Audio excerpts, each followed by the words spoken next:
Hello everybody watching this video. Here is one of my first Q&As. Let's get to it.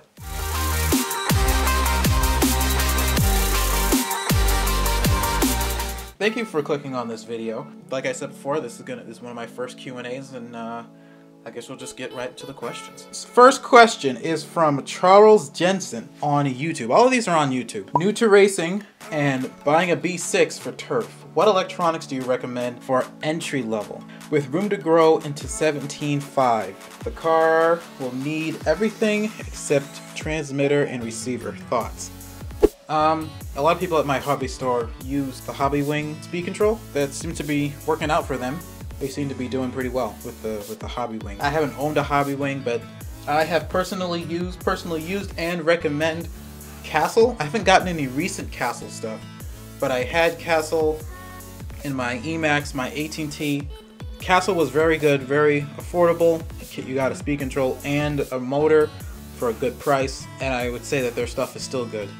Servo, I use Hi-Tech, and I have a Reedy high-speed servo in my B64. But other than that, I use Hi-Tech, and it seems they're pretty good. I haven't had one really burn out on me. So, and batteries, I use Reedy and Orion. One of my Orions I think is shot after the J Concepts race, but I've had those things for at least 3 years, maybe longer than that. And if you really wanted to invest the money, I like Tekin. I have Tekin in all my cars. All my cars that I use regularly. I have it in this, I have it in the B64, I have it in the B42, and in my Emax. Tekin's great. The censored, once you go censored, I don't think I could go back to uncensored. It's just so much smoother than uncensored. So Tekin or Orion, I would say, if you want to get a nice speed control.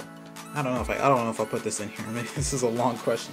First time doing a Q&A, guys. If you are wondering what speed control to get, you got to look at your motor and see how much amperage your motor pulls, and then look at the speed and find a speed control that can do more amperage than that. So your motor might pull, let's say, 80 amps on a burst, and a burst is how much amperage you use in your acceleration. You want to stay at burst for more than 10 seconds, I believe it is. It might be 20, but I think it's like 10 seconds, so you don't want to stay at burst for that long. So let's say that your motor pulls 80 amps at burst. You want your speed control to be able to handle at least 100 amps at burst, and maybe 60 amp or maybe an 80 amp continuous or something. That's how many amps it can handle at like an average amount of amperage. I believe that's how it is. That might have been too long of an answer, but let's go on to the next one. This comes from Justin's RC as well on YouTube. What surface do you prefer to race on? Really, at heart, in my core, I'm a dirt guy. So seeing how I don't drive on dirt a whole lot, between AstroTurf and carpet, I would say, I guess AstroTurf, because it's a little bit more slippery. Also on YouTube, RC Playground. How do front wings work on a team associated B6? Here I have one that's below the shock tower. If you have an unreamered B5M shock tower wing, you can put that up here. But how do they work? It gives it like a Formula One kind of a feel. You have downforce in the rear and you have it in the front. You can corner quicker. You have way more steering. If there's ever a time when you go to a track and you need more steering, then I would say throw on a front wing. Or if you just want some more downforce in the front, throw on a front wing. But you don't always need a front wing. I find even with layout, the same surface but a different layout, you may not need a front wing.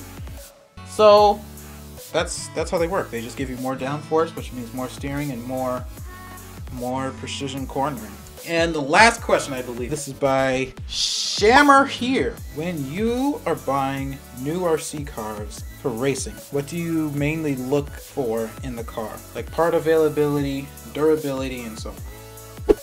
Part availability at my track.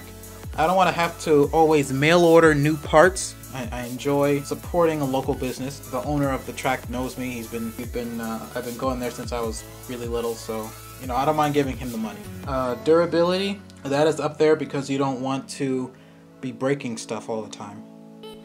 I mean, you don't want to be in the pits more than you're on the track. And it's a plus if J Concepts makes, if I can get some optional bodies for it, Actually, that is one. If I can get some optional bodies, Proline or J Concepts, and hopefully they don't use a wonky axle size. That used to be a thing where they would be like, we use 16mm hexes instead of 12, so you have to get our special wheels. So yeah, I just go on YouTube and just and search what other people think about that car, if they like it, if they hate it, what they would change about it.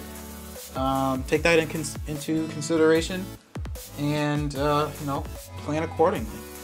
So that's it for this week. Thank you guys so much for watching this video. Don't forget to give this video a like and hit the subscribe button if you enjoyed it. If you guys have any other questions, let me know down in the comments. I'll be answering them. I will answer them when I can.